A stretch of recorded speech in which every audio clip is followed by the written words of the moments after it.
हे प्रभु हे हरि राम कृष्ण जगन्नाथ प्रेमानंद ये क्या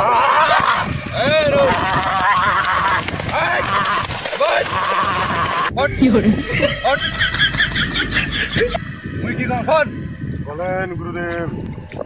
গুরুদেব তুই যে এই চলে যাচ্ছিস, হ্যাঁ কতদিন হল? এই মোটামুটি এর বয়স যখন 8 বছর, হ্যাঁ তা কেন আমার ক্ষতি করলো বলেন গুরুদেব। এখন কি এই ছেলের শরীর থেকে যাবি না তুই এখানে থাকবি? বল তবে দুইটা শর্ত আছে। বল তোর কি শর্ত বল বল। আমাকে প্রতি শনিবার হ্যাঁ আর মঙ্গলবার হ্যাঁ আমাকে আমার স্থানে ধূপ ধুনা দিতে লাগবে। রস তো তোর জন্য দিবে রস। র র র। তাইলে তোর খুব শোনা